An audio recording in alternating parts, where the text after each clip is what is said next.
Hello friends. Shashi Agarwal channel के अंदर मैं doctor Shashi Agarwal welcome all. आशा करती हूँ आप सब लोग सेफ है, लाइफ को एंजॉय कर रहे हैं। और आज का जो हमारा टॉपिक है दैट इज द मीनिंग और we could say nature of the auditing and what are the various aspects of the auditing.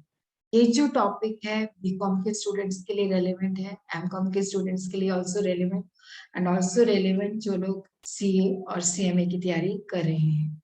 इसके जो रिटन नोट्स हैं वो मैंने अपनी जो ऐप है उसके अंदर शेयर किए हैं, तो आप लोग वहां पे चेक कर सकते हो। अगर आपको मेरा ये एफर्ट जो है सही लगता है तो आप इसको लाइक कीजिए, शेयर कीजिए और मेरे चैनल शशि अग्रवाल को सब्सक्राइब कीजिए। बिफोर मूविंग टू के ऑडिटिंग का मतलब क्या होता है, उसके अंदर क्या एलिमेंट्स हैं, क्या what are the various aspects, what are the duty of the auditor.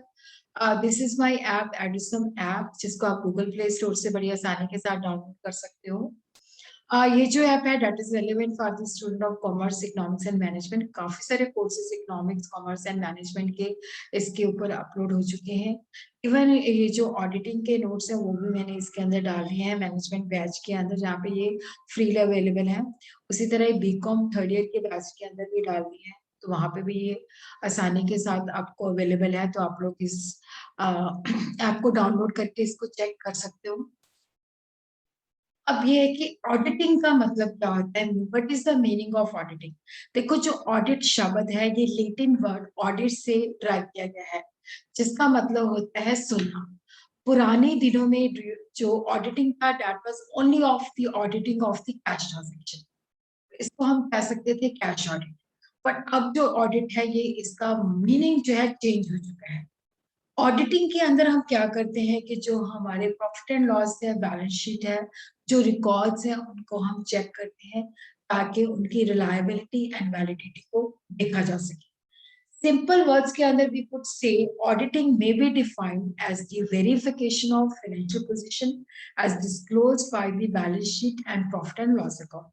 अगर हम सिंपल भाषा में इसका ऑडिटिंग का मतलब देखें तो ऑडिटिंग क्या है कि जो balance sheet and profit and loss हमारी फाइनेंशियल पोजीशन को डिपिक्ट करते हैं उसको वेरीफाई करती है। क्या हमारा जो फाइनेंशियल स्टेटमेंट्स बने हैं, क्या वो फाइनेंशियल पोजीशन को ट्रू एंड फेयर मैनर के अंदर बता रहे हैं या नहीं बता रहे। ऑडिटिंग जो है that is the verification of financial position which is shown by the balance sheet and the profit and loss account. तो यहाँ पे हम क्या करते हैं कि जो फाइनेंशियल स्टेटमेंट्स हैं उनका एग्जामिनेशन क्या रहता है, देखा जाता है कि जो balance sheet and profit and loss है क्या वो ट्रू और फेयर पिक्चर जो है बता रहे हैं या नहीं बता रहे। ऑडिटिंग के अंदर देखो यहाँ पे जो हम चेक करते हैं intelligent and critically test of accuracy, कि जो फाइनेंशियल पोजीशन उसके द्वारा डिस्क्लोज की गई है एक्यूरेट है, एडिक्वेट है और जिसके ऊपर डिपेंड किया जा सकता है। और यहाँ पे अकाउंटिंग डाटा जो होता है उसकी एग्जामिनेशन होती है, ताकि जिसके बेसिस पे ये देखा जा सके कि प्रॉफिट एंड लॉस अकाउंट और बैलेंस शीट जो है वो true and fair picture present कर रहे हैं और एक्यूरेटली बने हैं। ऑडिटिंग शुरू होती है जहां पे हमारी अकाउंटेंसी खत्म हो जाती है। अकाउंटेंट जो है जब अपना काम खत्म कर चुका होता है तो उसके बेसिस पे जो ऑडिटर है उसको इनवाइट किया जाता है। ऑडिटर एक कॉम्पिटेंट पर्सन होता है, चलिए सीए इन प्रैक्टिस होता है, जिसको इनवाइट किया जाता है। वो वेरीफाई करता है जो काम अकाउंटेंट ने किया होता है। अब देखो, ऑडिटर की ड्यूटी नहीं है अकाउंट्स बनाने, उसे तो एग्जामिन करना है, वेरिफिकेशन करना है। अकाउंट्स बनाने की ड्यूटी जो है अकाउंटेंट की है, it is not the duty of the auditor. Auditor independent के जैसे मान लो एबीसी लिमिटेड ऑर्गेनाइजेशन है तो वो बाहर से होना चाहिए, वो एबीसी के साथ कनेक्टेड नहीं होना चाहिए। तो ऑडिटर जो है that is the independent person, specifically auditing के लिए ही अपॉइंट किया जाता है। जनरली वो चार्टर्ड अकाउंटेंट होता है जिसके पास सर्टिफिकेट ऑफ प्रैक्टिस होता है। और ऑडिटिंग के अंदर हम ये अज्यूम करते हैं जब ऑडिटिंग का काम शुरू होता है कि जो हमारी फाइनेंशियल स्टेटमेंट्स है जो कि अकाउंटेंट ने बनाई है वो कंप्लीट हो चुकी हैं। ऑडिटर कॉम्पिटेंट पर्सन होना चाहिए, ये नहीं है कि every Tom Dick and Harry person auditor बन सकता है। वो क्वालिफाइड सीए होना चाहिए जिसके पास सर्टिफिकेट इन प्रैक्टिस होना चाहिए and you should be well versed with various accounting system and principles. Qualified CA होना चाहिए। Auditing is always based on accountancy. Auditor जो होता है जब वो चेक कर लेता है उसके बेसिस पे अपनी एक रिपोर्ट तैयार करता है जिसके अंदर वो मेंशन करता है, इस फैक्ट को डिस्क्लोज करता है कि जो प्रॉफिट एंड लॉस अकाउंट है, बैलेंस शीट है, क्या वो true and fair picture present करती है या नहीं करती है। ऑडिटिंग को हम इस तरह से डिफाइन कर सकते हैं, auditing is defined as a systematic and independent examination of data, statements, records, operation and performance of an organisation for a stated purpose. Audit के अंदर क्या है कि बेसिकली जो है it is the process of collection and evaluation of the evidence for the purpose of reporting on the economic information. As per standard, audit जो है that is the independent examination of financial information of an organization. एक organization की जो financial information है उसको auditor के द्वारा examine किया जाता है बिना किसी bias के। independent examination है कि जो organization है उसने इसको सही बनाया है कि नहीं सही बनाया। Audit is the independent examination of the financial information of an entity whether profit oriented not। देखो ये जो ऑडिटिंग है चाहे वो प्रॉफिट मेकिंग कंपनी भी हो सकती है, नॉन प्रॉफिट मेकिंग कंपनी भी हो सकती है, जो और irrespective of its size or legal form, when such an examination is conducted with a view to expressing an opinion thereon। तो यहाँ पे वो अपना ओपिनियन एक्सप्रेस करते हैं जब इसको एग्जामिन करते हैं।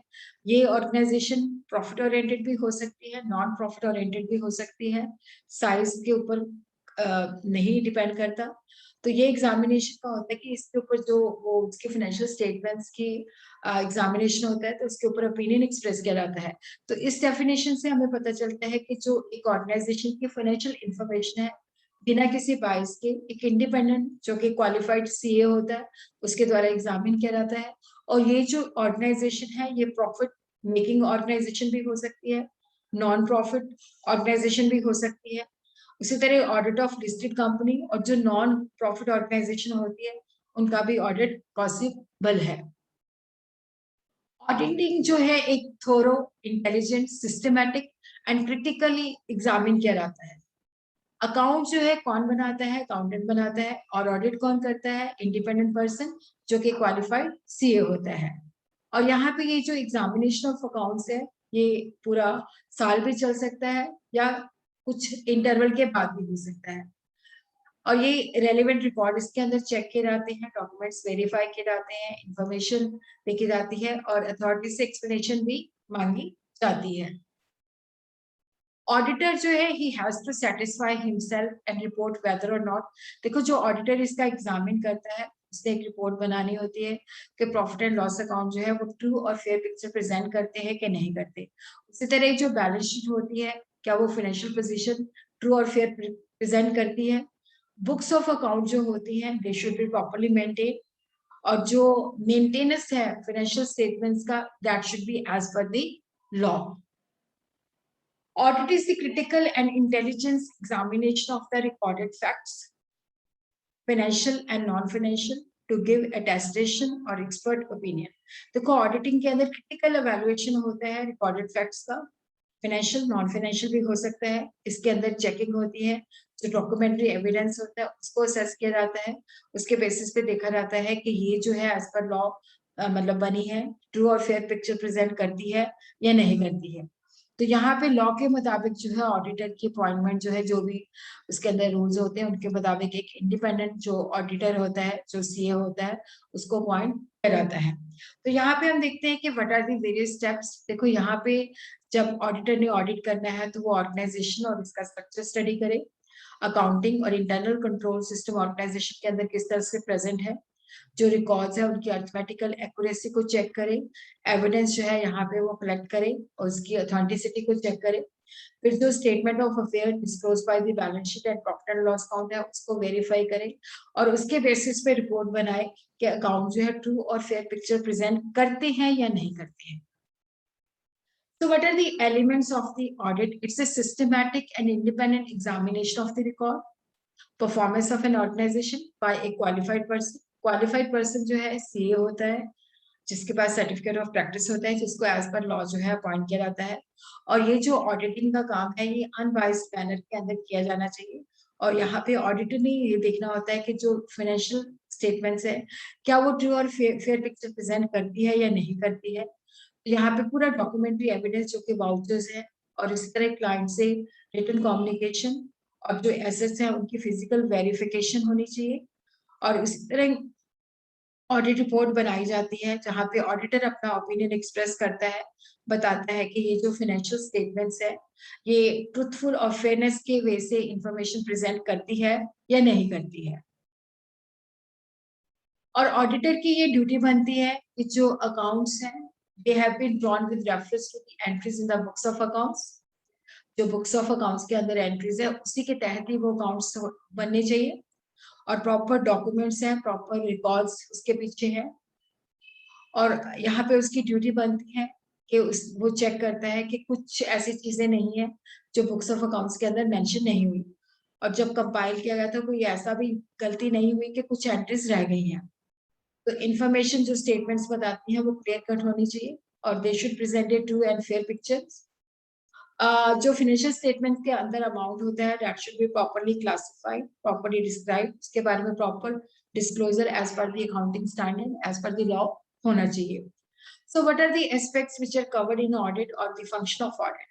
तो यहाँ पे internal control system, system of accounting examine किया जाता है, सिस्टम को एक बार चेक किया जाता है कि ऑर्गेनाइजेशन के अंदर जो है किस तरह का सिस्टम प्रेजेंट है। फिर सारे डॉक्यूमेंट्री एविडेंस जो भी ट्रांजेक्शन्स होती हैं उनका डॉक्यूमेंट्री एविडेंस होना चाहिए, उनकी प्रॉपर जो है वेरिफिकेशन होती है कि ये कैपिटल आइटम है, ये रेवेन्यू आइटम है।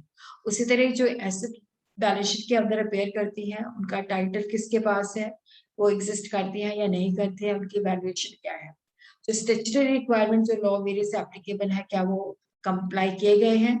उसी तरह जो बैलेंस शीट के अंदर लायबिलिटीज है उसको वेरीफाई किया जाता है, फिर उसके बेसिस पे जो है रिजल्ट चेक किए जाते हैं, रिपोर्टिंग की जाती है। और उसी तरह जो अकाउंटिंग सिस्टम और इंटरनल कंट्रोल सिस्टम चेक किया जाता है कि बिजनेस के लिए अप्रोप्रिएट है या नहीं है। ये ऑडिट प्रोसीजर जो है उनकी नेचर, टाइमिंग और एक्सटेंड को डिटरमिन किया करता है, बताता है कि ये परफॉर्म किए गए हैं या नहीं किए गए हैं।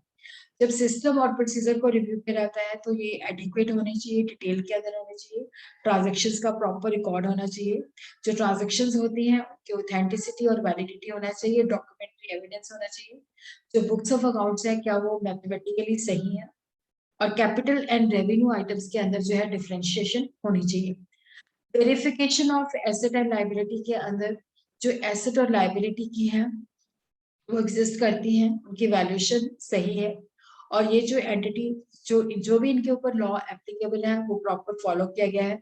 और उसी तरह जो ऑडिटर है उसकी ड्यूटी बनती है कि वो ट्रू एंड फेयर जो है अपना मतलब ये जो बैलेंस शीट और प्रॉफिट एंड लॉस अकाउंट है ट्रूली और फेयर इंफॉर्मेशन प्रेजेंट करती है या नहीं करती है वो बताना है। और उसी तरह ही जो बैलेंस शीट डिपिक्ट करती है स्टेट ऑफ फेयर वो ट्रू एंड फेयर व्यू देती है या नहीं देती है। जो फाइनेंशियल रिजल्ट्स हैं क्या वो प्रॉफिट एंड लॉस सही डिपिक्ट कर रही हैं। उसी तरह कैश फ्लो स्टेटमेंट के मुताबिक जो कैश फ्लो की पोजीशन है वो ट्रू एंड फेयर है।